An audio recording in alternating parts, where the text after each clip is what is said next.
తెలంగాణలో ఎడతెరిపి లేకుండా కురుస్తున్న వర్షాలతో రాష్ట్రంలోని ప్రధాన నదులు ప్రాజెక్టులు ఉప్పొంగుతున్నాయి. కృష్ణా, గోదావరి నదుల్లో వరద ఉధృతి క్రమంగా పెరుగుతుంది.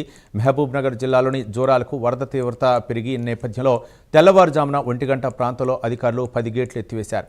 గత వారం రోజులుగా కర్ణాటక రాష్ట్రంలోని ఆల్మట్ నుంచి నీటిని ఉండేలా చేస్తుండటంతో నారాయణపురం మీదుగా 30,000 క్యూసెక్ల జలాలు జోరాలకు చేరుతూ వచ్చాయి.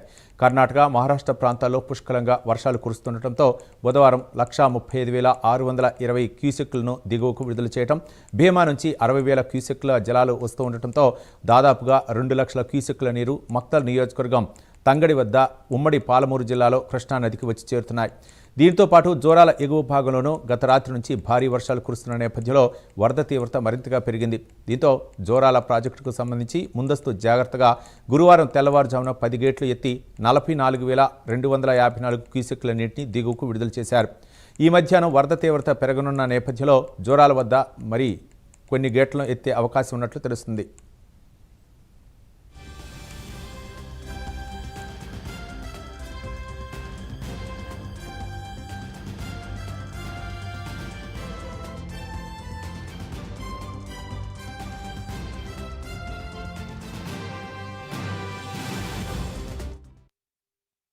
అటు గోదావరి నది ప్రాజెక్టులైన భూపాలపల్లి జిల్లాలోని కాళేశ్వరం, మేడిగడ్డ లక్ష్మీ బ్యారేజ్ వద్ద కూడా గోదావరి ఉధృతి కొనసాగుతుంది. బ్యారేజ్కు వస్తున్న నీటిని పూర్తి స్థాయిలో 85 గేట్ల ద్వారా దిగువకు విడుదల చేస్తున్నారు.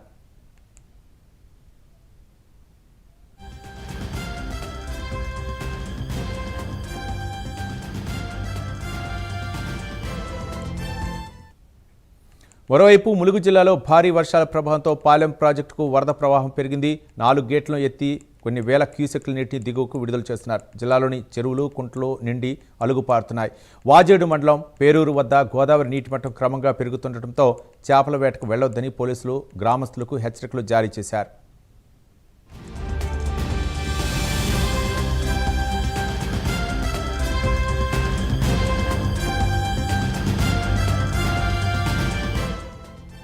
ఇక ప్రకృతి అందాలకు నిలయమైన భోగత జలపాతాలు కూడా భారీ వరదలతో మహోగ్ర రూపం దాల్చాయి.